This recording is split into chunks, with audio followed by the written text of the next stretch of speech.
In this video, I'll show you how to extract various fields by iterating through the model driven app within your environment.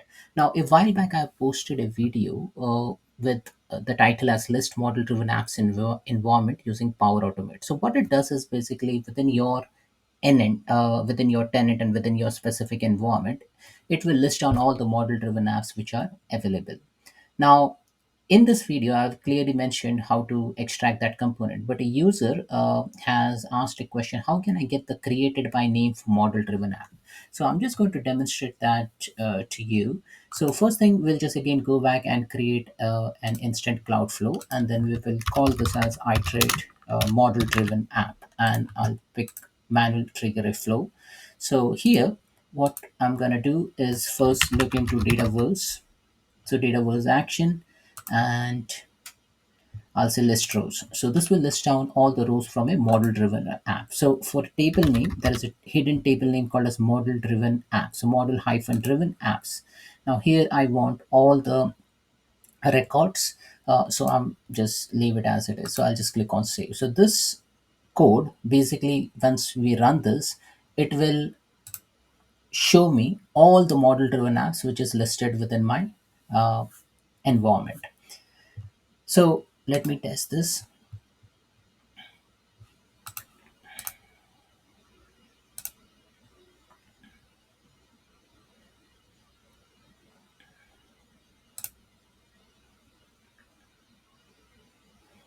So once this flow is run, I'll just click on list rows and go into the output. So if you see over here in the output, I get a JSON with a body content, and these are the list of all the model driven apps within my environment. Now there are various fields which we can actually extract. So one of the field which we wanted is the name. Basically, if you search for name over here, you should be able to see the name of the model driven app. And then there are various other parameters which we can extract. So if you see over here, the name of one of the model driven app is named as Pickleball. Now we can also extract the unique name. We can extract various other items which are listed over here, like the GUID of the app, the solution ID to which it belongs to, who has created it. So as you see over here, there is a value created by value, and this app was created by say Girish. Okay, so I can even get that value. So let's do one thing. Let's uh, let's first open a notepad and then copy these items. Okay, so let me first copy this. So I want a unique name, so I'll just go into the notepad and then I'll paste the unique name.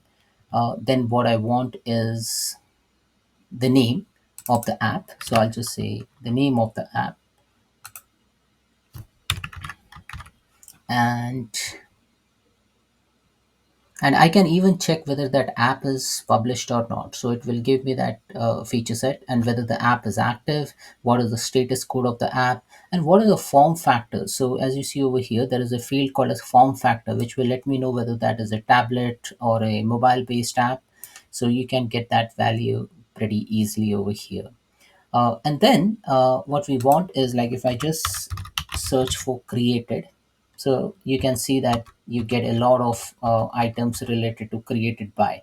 Right now, what we are interested is this value. So it says created by value. Okay, so I'll just copy this and paste it over here, and you can even get the description of the app. So let me search for description.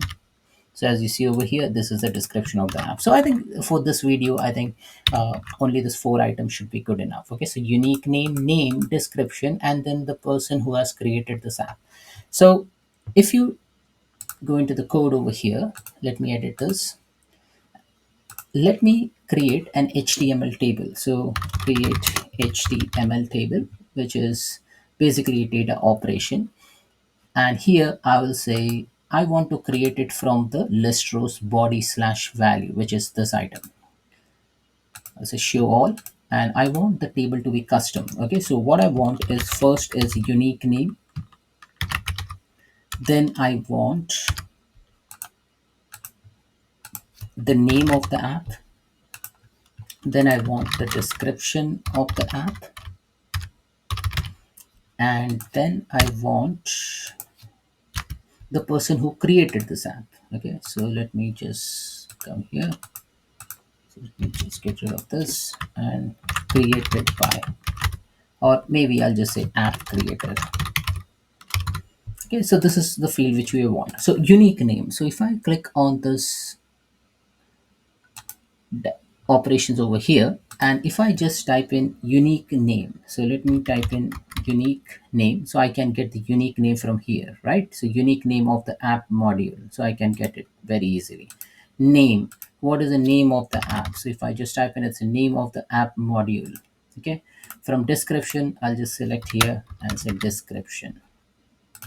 Okay, now app creator, so if I just type in created, now there is, if you see over here, that is created by value. Okay, but this gives you the unique identifier of the user who created the record and not the person who has actually created, so the name of the person. Okay, so if I select this value, so let me create that section as well. So app creator id, and for this column I will just say created by, so created by value. Now, how do we get app creator? Now, app creator, we have copied that value in the notepad, right? So this is that value, but how do we get it directly? So I'll just copy this, and then there is a syntax which you need to, you'll get used to it. So if you want to extract any column value which is not available within the IntelliSense, then you just say item of, so item bracket, question mark, square bracket, single quotes, and then paste the value, and you click on add. Okay, so what we are extracting, we extract the unique name, name, description, app creator id. You just click save, and once it is saved, we'll just test the flow. So we'll just run it manually and test and run the flow.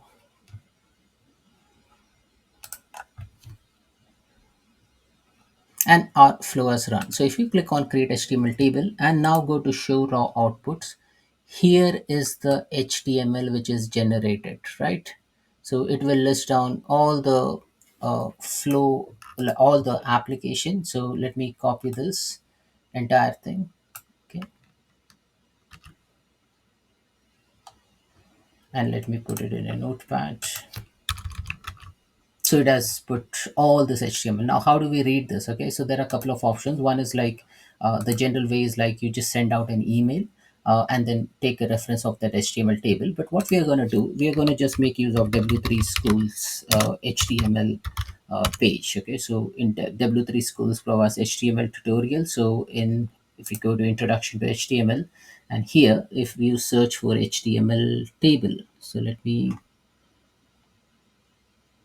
see if I have HTML table. So if I just search for table, so I get HTML tables. I'll click on HTML tables, and here I'll say try it yourself. Now in the code which we have copied, so we'll just go back and copy the HTML code. So if you see this code, go to show raw output. I'll just copy the table part. Okay, so I'll just copy till here. I'll just do a control C, come over here and replace this table with the table code which you have copied. So I'll just paste this and I'll click on run. Now, as you see over here, it is listing down the unique name, the name of the app, the description of the app creator, app creator id. So remember, like these all fields were directly available as a part of IntelliSense: unique name, name, description, and the app creator id. So the app creator id will give you the GUID, and which is not quite helpful if you want to see the person who has actually created the app. So what we have done, we have made use of the item function, and then we have referenced the internal name to extract the app creator for the model driven app. So as you see over here, here you will see all the application within your tenant along with the internal name, description, and then you get the app creator. So that's it, folks. So this answers that question. So that question was, how can I get the created by name for model driven app? So this is the way through which you can basically reference the item component, and then through that item component, just reference underscore created by underscore value at the rate this code, and just reference it, and you should be good to extract the value, and you can pick and choose whatever editor you want to render the content. So thanks for watching.